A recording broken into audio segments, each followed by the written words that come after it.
Hoy es un día extraordinario. ¿Cuántos lo creen? Como decía nuestro apóstol y decía el pastor Carlos, hoy es un día de milagros. Un día donde el Señor va a hacer algo extraordinario en tu vida. Pero ¿qué tienes que hacer tú? Abrir la puerta de tu corazón para que Él pueda obrar grandemente. Dice la palabra en Apocalipsis, yo estoy a la puerta y llamo. Y si tú oyeres, alguien oyere, abre la puerta para que yo entre y coma con Él.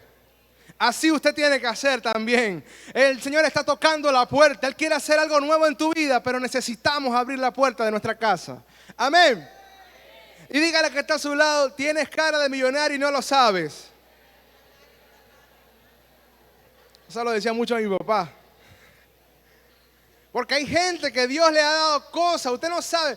Usted no se imagina cómo Dios lo ve. Usted no se imagina cómo Dios lo ve a usted. Cómo Dios lo ve a usted, no importando si tiene un gran carro o no tiene carro o anda a pie. El Señor te ve a ti extraordinariamente grande, poderoso, bendecido, prosperado, porque Él te ama y tú eres su hijo. Es una realidad en la que tenemos que caminar, iglesia, en este tiempo. Amén. Y voy a comenzar de una vez el tema. Vamos a avanzar. Así que, présteme atención. Hoy vamos a hablar algunas cosas importantes en la palabra. Y me gustaría que usted no se perdiera o no perdiera el hilo de la palabra que hoy vamos a recibir. Vamos a leer varios versículos. Pero esos versículos nos dan una enseñanza para lo que hoy Dios quiere para nuestras vidas. Amén. El tema de hoy tiene un título muy particular. Pero vamos a primero a leer el versículo de Salmos 2. Vamos a Salmos 2. Salmo está entre Génesis y Apocalipsis. Ahí lo puede encontrar fácilmente. 2, desde el 2. Salmos 2.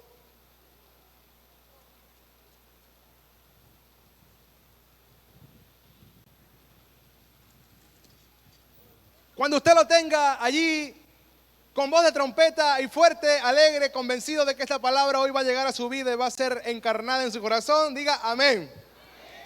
Ajá, así es.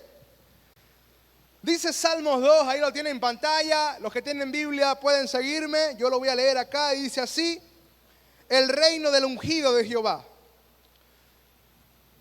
Y comienza el Salmo diciendo esto: ¿por qué se amotinan las gentes? Dígale que está a su lado. ¿Por qué se amotinan las gentes? ¿Por qué se amotinan las gentes? Y los pueblos piensan cosas vanas. Se levantarán los reyes de la tierra y príncipes consultarán unidos contra Jehová y contra su ungido, diciendo, se reúnen, diciendo, rompamos sus ligaduras y echemos de nosotros sus cuerdas. El que mora en los cielos se reirá. El Señor se burlará de ellos. Luego hablará a ellos en su furor y los turbará con su ira. Pero yo he puesto, dice el Señor, yo he puesto mi rey sobre Sión, mi santo monte. Yo publicaré el decreto. Jehová me ha dicho, mi hijo eres tú y yo te engendré hoy. Pídeme y te daré por herencia las naciones y como posesión tuya los confines de la tierra. Y los quebrantarás con vara de hierro, como vasijas de alfarero, los desmenuzarás. Ahora pues, oh reyes, sed prudentes. Admitid amonestación, jueces de la tierra. Serví a Jehová con temor y alegraos con temblor. Honrad al Hijo, para que no se enoje y perezcáis en el camino. Pues inflama de pronto su ira. Y bienaventurados todos los que en Él confían. Levante su mano y diga conmigo, bienaventurados todos los que en Él confían. Amén. Amén, amén, amén. Le damos gracias a Dios. Vamos a hacer una oración. No hemos orado todavía. Padre, en el nombre poderoso de Cristo, que esta palabra que acabamos de leer el día de hoy, Señor, sea rema en nuestros corazones, sea encarnada, Señor, sea una realidad viva, Padre, en nuestros corazones como cuerpo de Cristo el día de hoy, Señor. Padre, hoy creemos que esta palabra producirá algo nuevo en nuestros corazones, Señor, un nuevo caminar diario, Padre, contigo, en el nombre poderoso de Cristo Jesús, y todos decimos, amén, amén. El tema de hoy se llama: ¿por qué el enemigo se levanta? ¿Por qué el enemigo se levanta? Muchas veces nos hacemos esa pregunta, pero si el Señor ya derrotó hace 2000 años atrás al enemigo, ¿por qué se levanta? ¿Y por qué ocurren cosas en nuestra vida? Pero hay algo en nuestra vida que tenemos que entender, y es el por qué se levanta el enemigo. Y prácticamente esto que yo le estoy diciendo a ustedes, este título, el por qué, ese por qué también se lo preguntó David en el Salmo 2 al Señor y le dijo: ¿por qué, Señor, se amontinan la gente y los pueblos piensan cosas vanas? ¿Por qué? ¿Por qué? ¿Cuántos le han hecho preguntas al Señor acá? ¿Usted le ha preguntado alguna vez algo al Señor? Yo he preguntado: Señor, pero si nosotros estamos creyendo la palabra y estamos haciendo algo, ¿por qué? ¿Qué sucede? ¿Por qué no se da aquel milagro? ¿Por qué no ocurre aquella sanidad? ¿Por qué? Oye, ¿por qué no algo que vemos en el día de hoy? El problema que tenemos con el transformador. ¿Por qué? Le hacemos preguntas al Señor, pero ¿sabes algo? Y quiero que tú lo entiendas hoy. El Señor nunca va a responder tus por qué. Dios nunca va a responder el por qué. ¿Sabes por qué?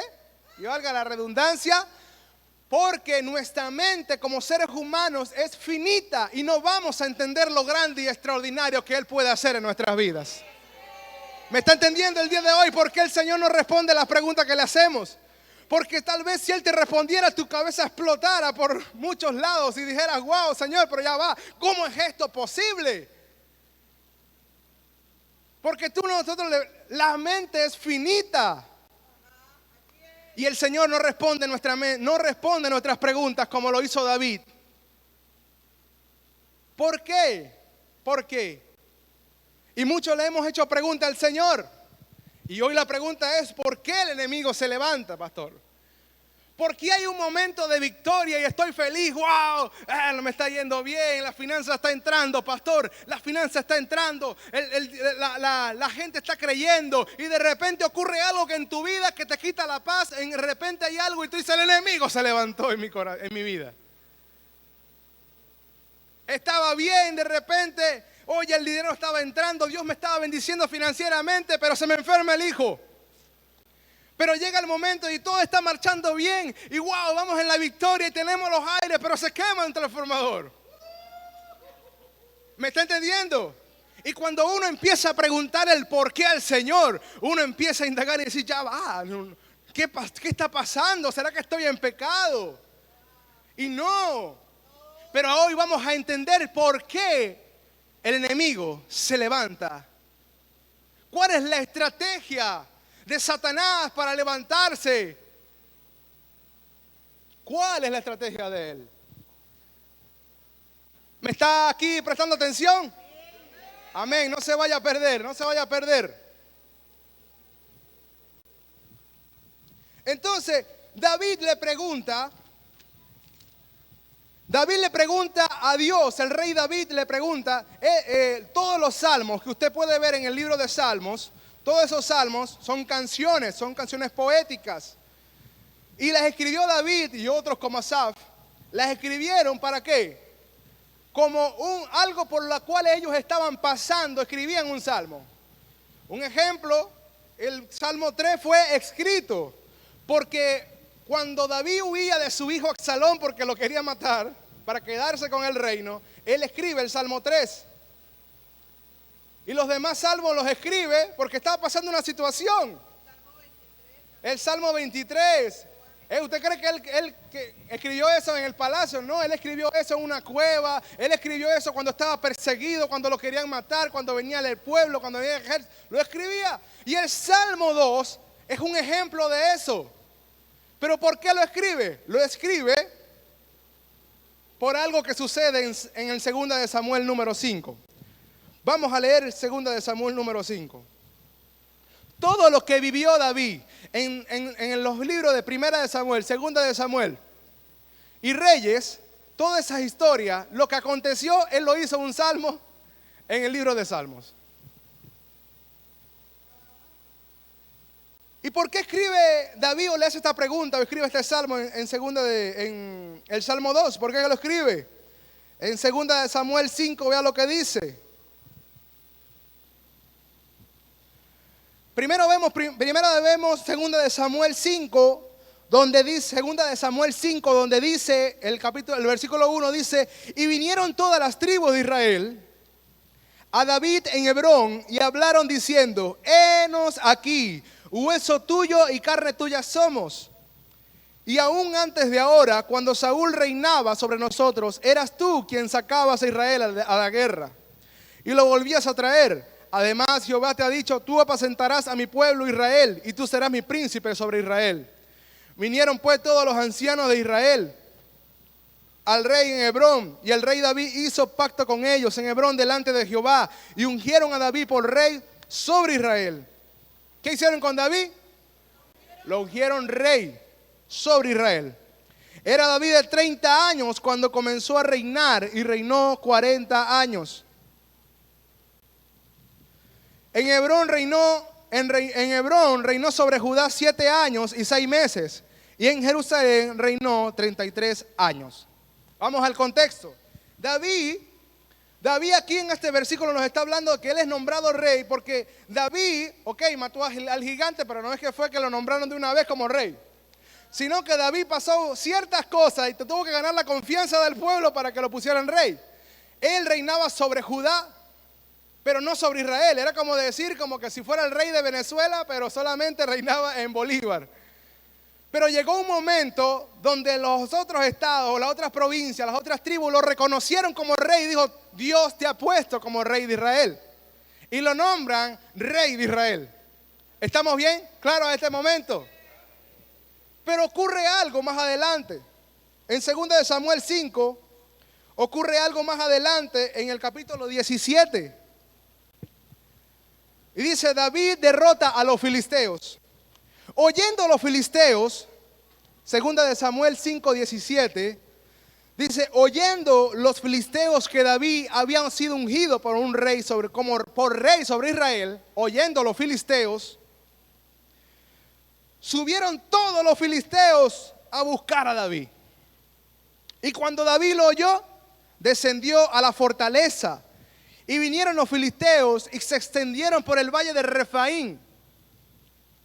Entonces consultó David a Jehová diciendo, ¿iré contra los filisteos? ¿Los entregarás en mis manos? Y Jehová respondió a David, ve, porque ciertamente entregaré a los filisteos en tus manos. ¿Cuánto el Señor ha declarado sobre tu vida una palabra y se ha cumplido? Todos. Un día usted dijo, yo quiero sanidad sobre mi casa, yo quiero restauración sobre mi familia. ¿Y qué Dios le dio? Ve, ciertamente vas a tener restauración en tu casa, ciertamente vas a tener la victoria sobre tu casa.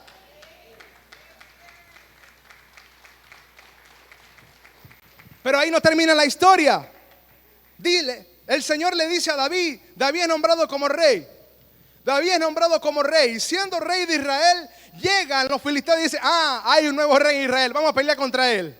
Y cuando ve David que lo nombran rey de Israel y ve esa situación, él llega y aparece y dice, wow, Señor, ¿qué hago? ¿Me los enfrento o no los enfrento? Y él dijo, anda, tranquilo, porque Dios te ha dado la victoria.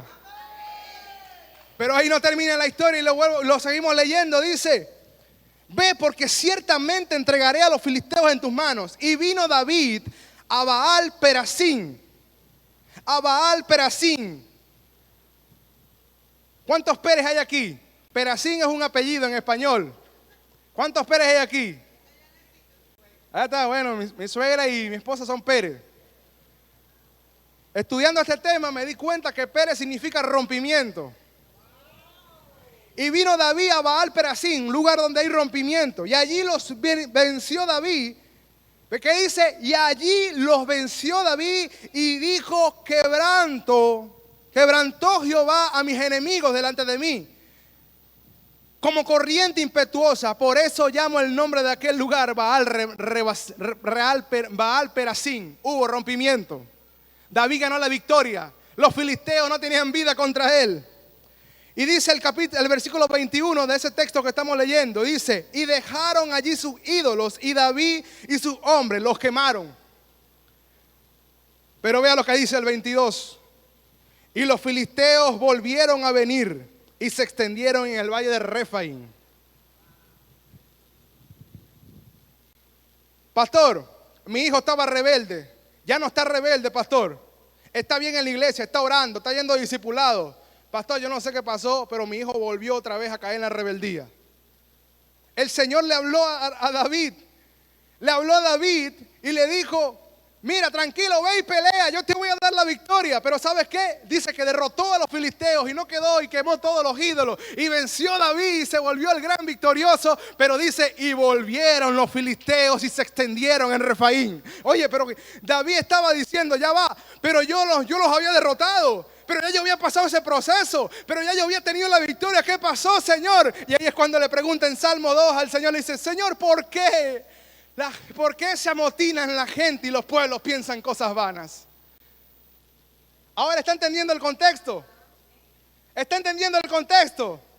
Así que David le hace la pregunta por esta situación que estaba viviendo, porque él decía, yo voy en victoria, yo voy en triunfo, pero el enemigo se vuelve a levantar. ¿Qué está sucediendo? Ay, pastor, pero es que si nosotros vamos de gloria en gloria, de triunfo en triunfo, quiere decir que todo me va a salir bien. Ya va, pero ¿por qué me botaron del trabajo? ¿Por qué, pastor?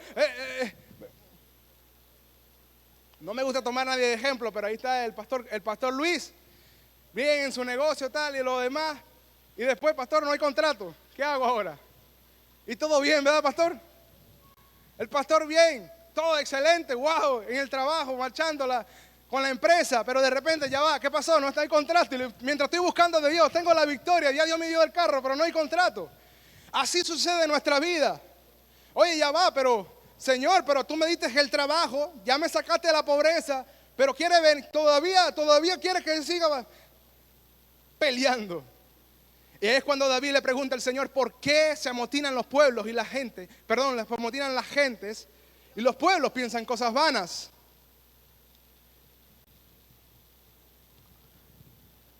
Entonces, hay muchos. David había derrotado a los filisteos, pero ellos volvieron. Así que hoy tienes que entender algo. No te asustes, ni te pongas a llorar, ni te pongas triste cuando el enemigo se vuelva a levantar en tu vida. Él ya está derrotado, pero ahora te voy a decir por qué se levanta. Él ya está derrotado, tú vas a tener la victoria, pero ahora te voy a decir por qué se levanta. Y cuando Él se levante, tú tienes que levantarte con la victoria del Señor y decir, si yo lo derroté una vez, yo lo voy a volver a derrotar el día de mañana. Denle un fuerte aplauso si usted es uno de los victoriosos que cree esa palabra.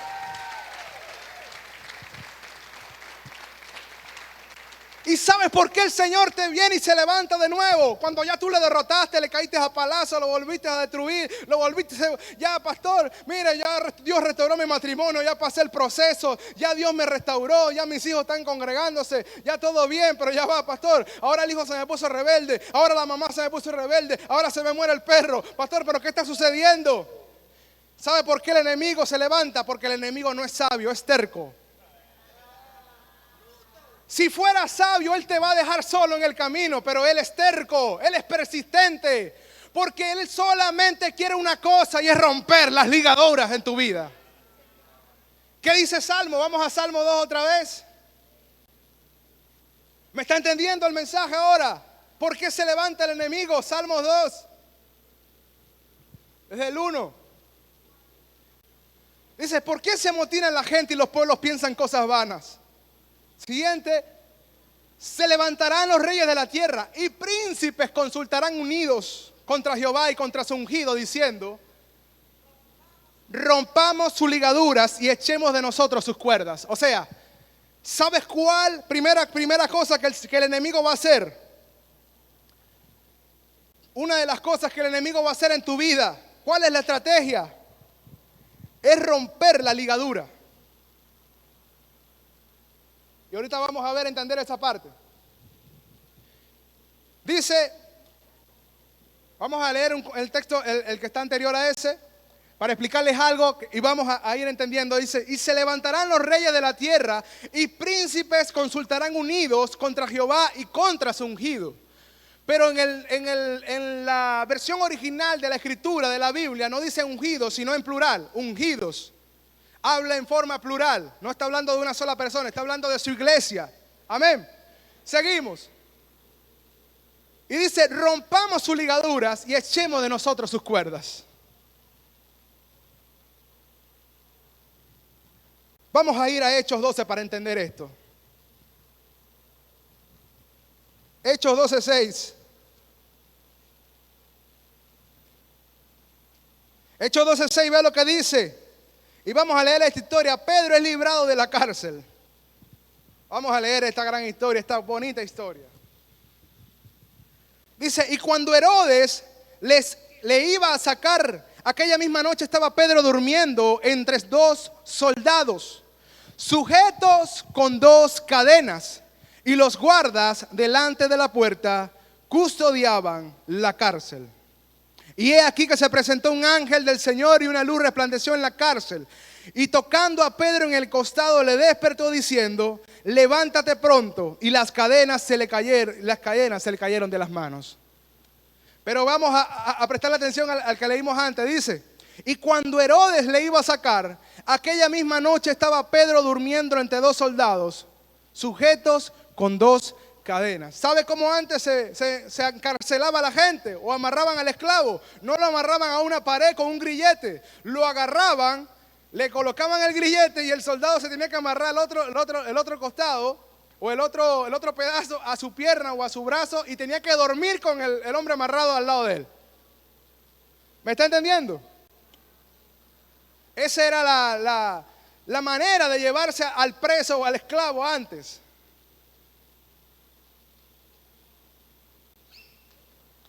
Esa era la manera de... Y vamos a leer Efesios 3:1 para que vuelva a entender lo que le estoy diciendo. Búscala ahí, Efesios 3:1 para ir avanzando. Dice, Pablo dice, por esta causa yo, Pablo, prisionero, ¿de qué dice? Prisionero de Jesús, de Cristo Jesús por vosotros los gentiles. Dice, prisionero. Vamos al contexto. Pedro dice la historia que lo estaban encarcelando y él estaba entre dos soldados. Lo más probable, lo más seguro, según la historia, es que él estaba amarrado a los soldados. Y Pablo dice más adelante, dice, yo soy prisionero. Lo que yo le decía ahorita, el soldado tenía que dormir amarrado con el esclavo o el prisionero al lado de él. Ven acá, Samuel, rapidito. Por favor. Ok. Tú eres esclavo. Yo soy el soldado. Voy a tomar agua. Me llevo a mi esclavo. He agarrado brisa. Me llevo a mi esclavo. Me voy de la iglesia. Me llevo a mi esclavo. Gracias, Samuel. ¿Qué sucede ahí? Para donde yo vaya, él tiene que ir. ¿Qué me dice esa palabra? ¿Y qué me decía Pablo cuando dice, yo soy prisionero de Cristo? Que usted a veces no quiere ir a lugares, pero tiene que ir porque el soldado que es Cristo lo tiene que llevar. Y ¿sabes algo? En Salmo 2 dice, los reyes planean. Ellos dicen, los reyes ellos planean y dicen, rompamos su ligadura. ¿Sabes lo que quiere el enemigo? Cuando él se levanta, es romper la ligadura, lo que te une con Jesús para tú seguir avanzando en tu llamado profético. Yo no sé si usted lo está viendo. Lo que el enemigo quiere es romper tu obediencia. Es romper tu gratitud al Señor y decir, ya va, el enemigo se volvió a levantar, compadre. Suéltate de tu soldado, porque él se va a ir, pero tú tienes que quedarte aquí aguantando la pela. Pero ¿sabes qué? El Señor no va a poder romper, el enemigo no va a poder romper la ligadura que Dios ha creado contigo. Por eso levanta su mano y diga, yo soy prisionero de Cristo. ¿Sabes qué?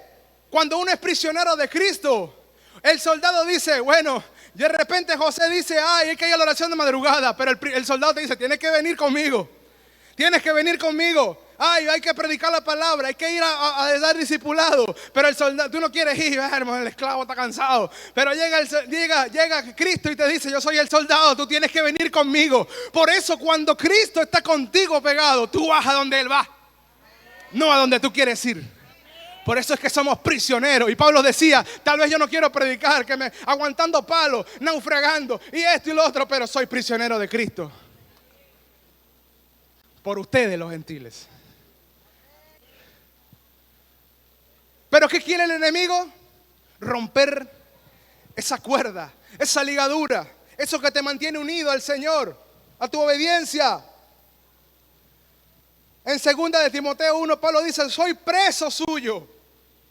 Se consideraba un esclavo del Señor. ¿Y a quién estaba encadenado Pablo? A Cristo. ¿Y a quién está encadenado usted? A Cristo.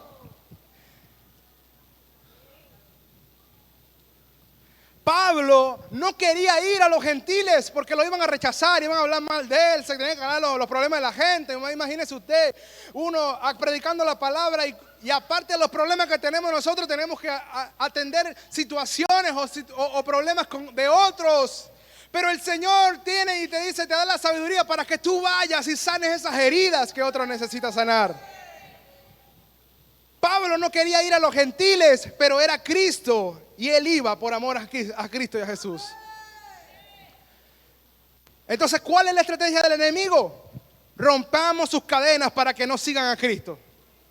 Rompamos su mentalidad para que no sigan a Cristo. Por eso es que tú ves que la gente, ay, todo fino, pastor, me está yendo el negocio, la cosa, pero se levantó el enemigo y empezó al desánimo, empezó la frustración y decía, ay, y yo aquí en la iglesia, yo mejor me quedo en mi casa, o yo mejor voy y busco un trabajo que hacer, porque domingo a domingo yo mejor hago otra cosa. ¿Por qué? Porque antes yo no estaba en la iglesia, no tenía compromiso y le dedicaba a otras cosas de tiempo y me iba bien. Y ahí es cuando dice el enemigo, me levanté porque soy persistente. Porque aunque soy terco, soy persistente y gané la victoria. Rompí la ligadura que tenía ese hombre con Cristo. Un ligamento, dice la palabra, un ligamento es el tejido fuerte que conecta los huesos con otros huesos para estabilizar las articulaciones. Eso es una ligadura o un ligamento.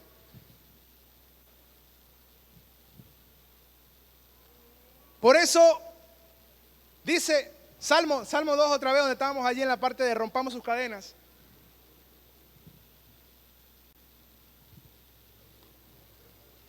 Dice, rompamos sus ligaduras y echemos de nosotros sus cuerdas. El ligamento es un tejido que une los huesos. El hueso no se pega, o sea, no está pegado un hueso con otro. Hay un tejido que es el que lo une para que tenga movimiento y todo lo demás. Si usted pierde eso, usted se va a desestabilizar o va a perder todo, ¿verdad? Entonces existe, así como Cristo es lo que nos une, también existe algo que nos une a nosotros como cuerpo de Cristo. Y eso lo vamos a ver en Efesios 4. Vamos a Efesios 4. Efesios 4:3. Efesios 4:3. Ve lo que dice la palabra en Efesios 4:3. Dice, solícitos en guardar la unidad del Espíritu en el vínculo de la paz. Siguiente. Un cuerpo y un espíritu, como fuiste también llamado en una misma esperanza en nuestra vocación. Siguiente. Un Señor, una fe, un bautismo. Vuelve otra vez al primero. Solícitos en guardar la unidad del Espíritu en el vínculo de la paz. Cuando hay un ligamento, hay un vínculo. Y dice, guardar la unidad del Espíritu en el vínculo de la paz. ¿Qué es lo que nos mantiene unidos a Cristo? La paz. ¿Qué es lo que nos mantiene unidos a Cristo? La paz. Y aquí voy a decirte algo. El enemigo trata de destruir la ligadura que tienes con Cristo para que no tengas paz. Y la ausencia de paz es lo que provoca un rompimiento en tu vida. ¿Me está entendiendo? Le explico más sencillo. Te está yendo bien, tienes la victoria, tienes sanidad, hay cosas extraordinarias en tu vida. El mejor año de mi vida, pastor, estos 4 meses han sido lo más extraordinario, pero viene el mes de mayo y ocurre algo que en tu vida que tú dices, ¿por qué el enemigo se levantó? Y te robó la paz. Y al robarte la paz, el enemigo ha ganado su victoria. Por eso cuando en la familia, cuando se rompe la paz, se daña todo. Por eso el enemigo quiere venir a romper la paz. Cuando se rompe la paz, se pierde todo. Entonces, ¿cuál es la estrategia del enemigo al levantarse? Primero, romper nuestra obediencia a Jesús, a Cristo. Segundo, romper la paz. Por eso tenemos que ser, dice, solícitos. ¿Sabe qué es solícito, iglesia? Es ser celosos. Que el enemigo no me robe la paz ante lo que venga. Puede venir la adversidad, puede venir la circunstancia, puede venir el problema, puede venir la escasez. Pero ¿sabes qué? El enemigo no va a robar la paz de mi corazón, porque yo sé que yo tengo un Cristo que vive y reina en los siglos por los siglos. Pero tenemos que ser celosos. ¿Celosos en qué? En guardar la palabra para que el enemigo no robe nuestra paz. Porque cuando él roba la paz de nuestro corazón, hasta ahí hemos llegado.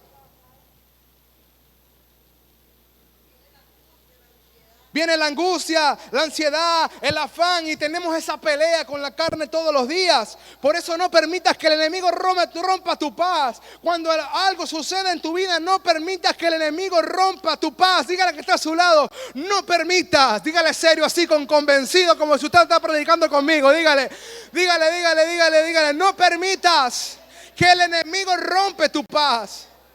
Ay, pastor, pero mira que está. Ay, pastor, se me enfermó el muchacho. Ay, pastor, mire. Ay, el bonito que me iban a pagar en el trabajo lo echaron para atrás, pastor. Y eso es lo que yo contaba para comprar tal cosa. Pero ¿sabes qué? Que eso no robe tu paz, porque el Señor tiene la victoria preparada para tu vida. Hay algo en tu vida que tienes que seguir creyendo, porque aunque se levante el enemigo, tu obediencia tiene que seguir permanentemente con Cristo Jesús.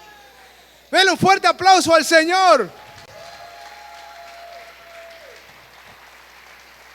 Por eso sea celoso. No permita que nada le robe la paz. Cuando venga alguien, un comentario negativo, hablar a alguien, una voz. Cuando yo veo algo en las redes sociales y yo empiezo a ver malas noticias por aquí, que esto, que el dólar, que la cuestión, yo empiezo y le digo, Señor, yo voy a apagar el teléfono un rato. ¿Por qué? Porque si yo sigo escuchando la voz del enemigo, eso me va a robar la paz. Y al robarme la paz, he perdido la obediencia a Cristo. Rompió la ligadura. Hoy en día hay un espíritu de crítica por todos lados, porque el enemigo quiere romper la paz. Hay expertos por todos lados. Yo sé, yo creo que es así, yo creo que tengo que ser así. Entonces la gente vive criticando a otro. Usted tiene que ser un solucionador, iglesia. No alguien que viva criticando a otro, porque usted tiene que levantar un vínculo de paz con sus hermanos en Cristo. Sea alguien solícito. No permita que la paz, cuando usted está en una casa iglesia atendiendo a alguien, no se deje robar la paz por nada. Porque cuando usted se deja robar la paz, hasta ese día vas a hacer las cosas pegadas al soldado que es Cristo Jesús. Porque cuando algo rompe la paz no es obra del Espíritu Santo, es obra del enemigo.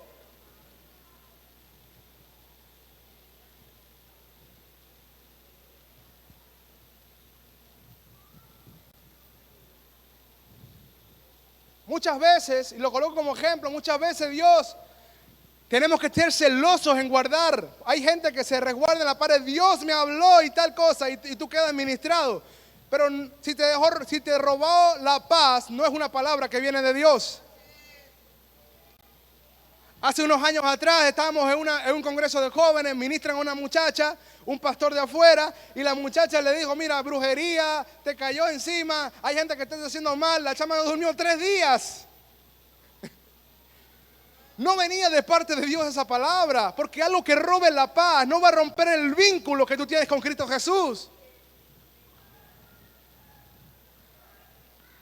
Pero ¿saben qué es lo más interesante de todo esto? Es que Dios no respondió a la pregunta de David cuando le dijo, ¿por qué se amotinan la gente y los pueblos piensan cosas vanas? Porque Dios no va a responder preguntas, porque nuestra mente es finita.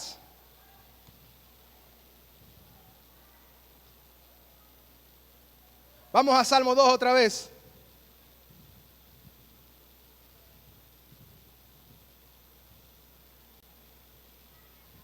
Está bien. Entonces, dice Salmo, rompamos sus ligaduras y echemos de nosotros sus cuerdas. Siguiente. El que mora en los cielos se reirá, el Señor se burlará de ellos. Siguiente. Luego hablará de ellos en su furor y los turbará con su ira. Vamos otra vez atrás. ¿Sabe qué Dios hace? Dios no se pone a llorar. Dios no se pone a pelear. Dios no se pone a gritar cuando el enemigo se levanta. Otra vez tú, chamo. No. ¿Sabe qué se pone a él a hacer? Se pone a reír y se burla. El otro muchacho, el que viene después de ese. El que mora en los cielos se reirá y el Señor se burlará de ellos. Usted ve, hay cosas que están sucediendo en su vida, pero mientras tú estás preocupado, el Señor se está riendo. Se está riendo.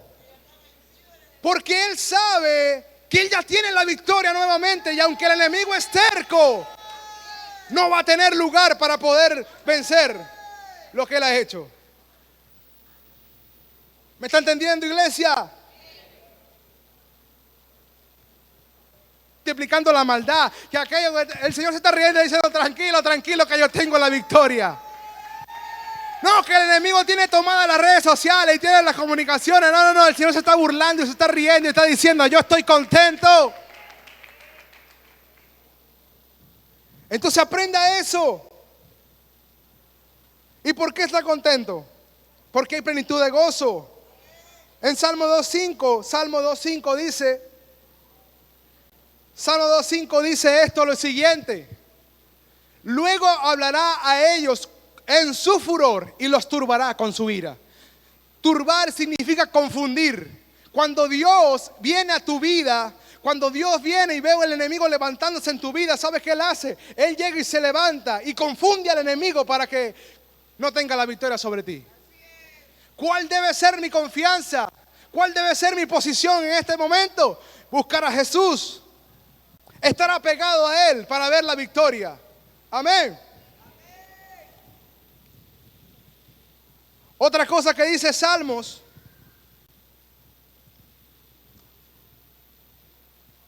Salmo 2 dice, luego hablará ellos con su furor y los turbará con su ira. Pero yo he puesto mi rey sobre Sión, mi santo nombre. Yo publicaré el decreto, Jehová me ha dicho, mi hijo eres tú, yo te engendré hoy. ¿Sabe qué dijo el Señor? Dijo, yo me río, yo me burlo de los que andan creando cosas y conspiraciones para destruir al hombre. Yo me río, pero yo sé que la victoria la voy a tener yo. Pero Él termina diciendo en este texto, también dice algo importante. Y dice el Señor, pero yo he puesto mi rey sobre Sión, mi santo nombre. ¿Sabe quién es ese rey? Es Jesucristo. Ese rey es Cristo. Vamos a ir a Hechos 4:24. Ya usted ahora va a entender. Hechos 4.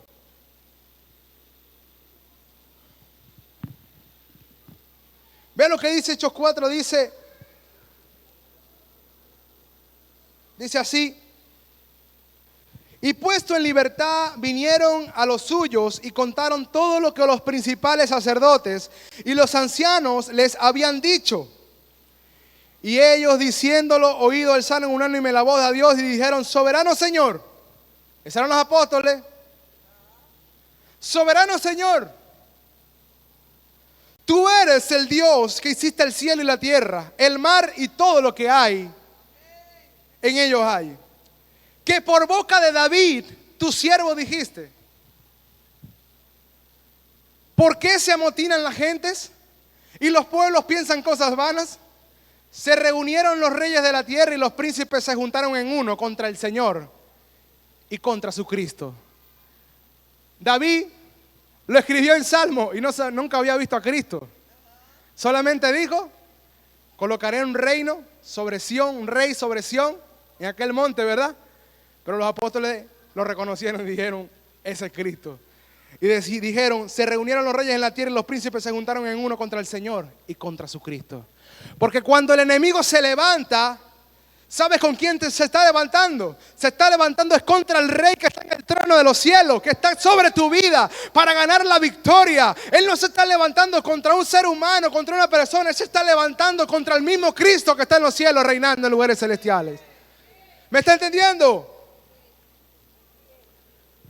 Porque verdaderamente, dice la palabra, se unieron en esta ciudad tu santo Hijo Jesús, a quien ungiste Herodes y Poncio Pilato con los gentiles y el pueblo de Israel, para hacer cuanto tu mano y tu consejo habían antes determinado que sucediera. Y ahora, Señor, mira sus amenazas y concede a tus siervos que con todo denuedo hablen tu palabra. Mientras extiendes tu mano para que se hagan sanidades y señales y prodigios mediante él, mediante el nombre de tu santo Hijo Jesús. Y dice el 31, cuando hubieron orado, el lugar en que estaban congregados tembló y todos fueron llenos del Espíritu Santo y hablaban con denuedo la palabra de Dios. Ahora se lo voy a explicar bien en el contexto para que usted lo entienda. David escribe el Salmo 2 y dice... David escribe el Salmo 2 y dice, ¿por qué se amotinan los pueblos, Señor? Y los pueblos piensan cosas, y la gente, y porque los pueblos piensan cosas vanas. Y llega y empieza a preguntarse. Y viene el Señor y dice, yo me reiré de ellos, yo me burlaré de ellos. Y en medio de su furor, yo los voy a turbar, los voy a confundir, y yo he colocado un rey. Y más adelante dice, Hechos 4 de los apóstoles, ¿saben por qué los apóstoles dijeron esto? Los apóstoles venían de predicar la palabra. Ellos salieron llenos del Espíritu Santo. Fueron allá a la iglesia de la Hermosa. A la iglesia de la Hermosa en la palabra en Hechos. Ellos está un paralítico de muchos años. Y llega Pedro y Juan y le dice, mira, no tengo plata ni dinero, pero lo que tengo te doy. Que es Cristo Jesús. Llega el hombre que estaba ahí lisiado por muchos años frente a la puerta del templo de la Hermosa, se levanta y entra a la iglesia, ocurre un milagro, una señal. Y cuando entra Pedro a predicar la palabra se ganó 3,000 personas. Milagros, señales, victoria. ¿Me está entendiendo? ¿Está conmigo aquí? No se ha olvidado. No está en otro lado. No está ahí pendiente el sancocho que va a hacer en un ratico. Ok. Y Pedro veía los milagros, levanta al paralítico, sanó a las 3,000 personas y viene Herodes y dice, estos panas hay que meterlos presos. Y agarraron a Pedro y a Juan y les cayeron a palazos porque dice el capítulo 4, dice Hechos 4 lo siguiente. Hechos 4, desde el 1 dice,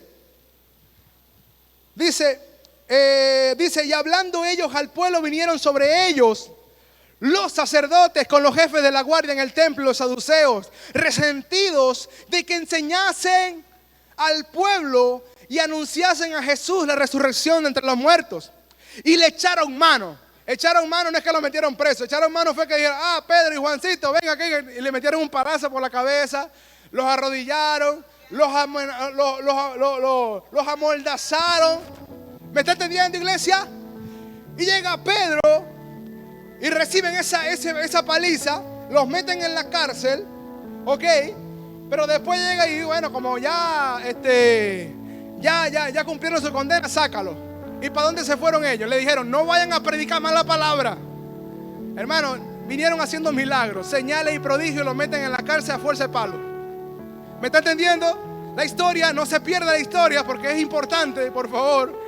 Y dice, cuando viene Pedro, en vez de ellos le dice para su casa a dormir. ¿Sabe para dónde fueron? Para un culto de oración. Se fueron para el día de la oración. Vamos a orar con los hermanos. Y ahí fue cuando se levantaron. Y colócame el 4, lo que estamos leyendo ahorita. 24. Dice, y a ellos habiendo oído, alzaron unánime la voz y dijeron, soberano Señor.